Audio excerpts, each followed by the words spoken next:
glorious day has finally arrived when I finally hit an 800 on my credit score. So today I thought I'd make a video on how I got there and how anyone looking to increase their credit score can as well. We're going to be looking at two dates here, your payment due date and your statement closing date. So as you watch this video, make sure that you get your own credit card statement out and find out what date is your payment due date and which date is your statement closing date. The two main factors that you're completely in control of that account for most of your credit score is going to be one, payment history, which is going to be 35% of your credit score, and two, credit utilization, which is going to account for 30% of your credit score. So 65% of your credit score is determined by just doing a good job on these two. Now for the rest of that 35%, we'll discuss at the end of this video. Now the trick here is to make sure that you're only using 1 to 10% of your credit limit before your statement closes. So let's get into an example so that you can just look at yours as well and just follow along with my own example. You can see that on my Chase IHG card, my statement closes June 24th, 2024. My current balance is going to be zero, but let's just say for an example and simplicity's sake that my current balance was at $10,000. My credit limit on this card is going to be $19,000, and if I used $10,000 out of that $19,000, that means my credit utilization would be 52.6%. Now, if my statement closes and I have a 52.6% credit utilization, my credit score will plummet. So what I'm going to do instead is maybe 2 or 3 days before June 24th, 2024, I'm going to make sure that I bring that utilization down to just 1%. 1% of $19,000 is going to be $190.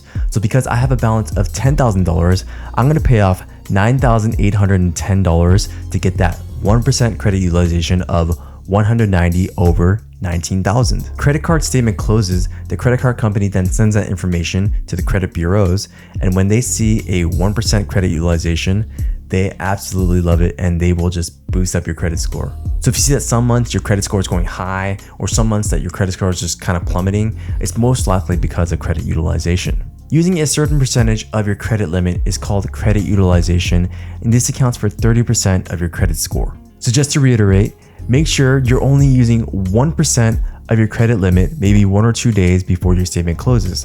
So make sure that you know your exact statement closing date and make sure to pay off your balance to 1% before it closes. Having a 1% credit utilization is the absolute best credit utilization that you can have. But why do the credit bureaus love a 1% credit limit so much? Well, credit bureaus still love to see that you're actively spending, not just never touching your card, and it shows them that you don't need that much debt, just in tiny amounts, and that shows them that you're responsible with debt. Now, if all of this is just too complicated for you, instead of just leaving it a 1% credit utilization, you could just still drop it to zero. Zero is still great. Just make sure you do it before your statement closes. So if you don't want to go through the hassle of paying down your balance to just 1% of your credit limit before your statement closes, well then you could just pay it off to zero and just not have to worry about it, and your score will still significantly increase. So now what happens to that 1% balance that you left behind?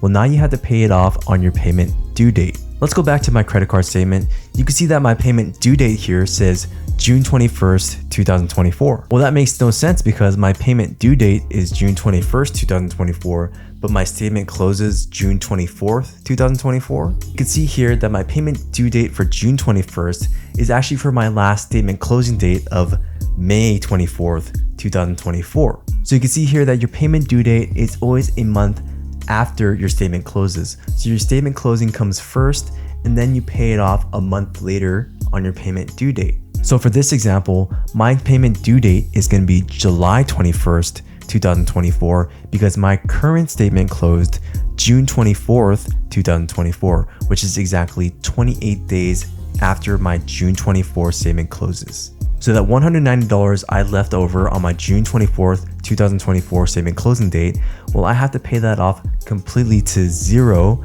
on or before July 21st, 2024. And if I don't do that, well, I'm going to miss a payment, and that's going to be very detrimental to my credit score.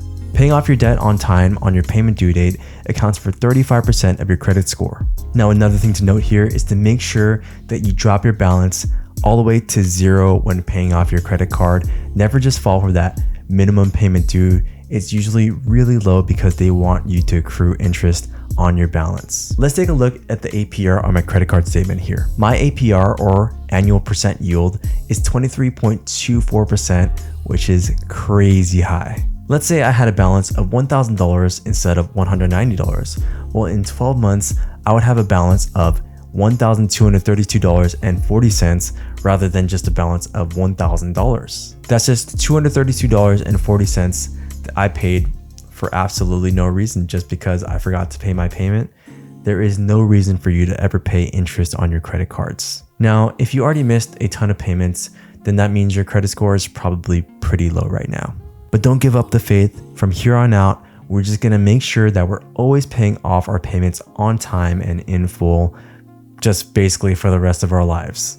My tip here is to just toggle on automatic payments for all of your credit cards. When you toggle on automatic payments, you can just go for the minimum payment due, because just in case you don't have enough money to pay off your current balance, well, at the very least, at least you made all of your payments on time for the rest of your life. Even if that means you accrue interest, just make sure that the automatic payments are on. This way, even if you forget, which does happen, at least the system will just take care of that portion of your credit score with you. So at least you won't get dinged on your credit score.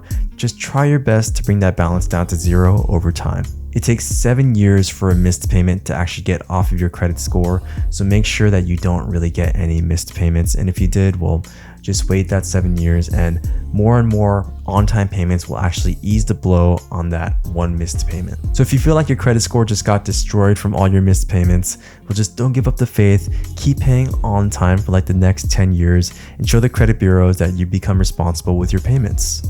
Now that we've covered the 65% of your credit score, well, what happens to the rest of that 35%? Well, there's 3 more categories where you don't really have that much control over them, but let's go over them anyways. Firstly, 15% of your credit score is determined by your length of credit history. Basically, it takes into account how old your longest account is.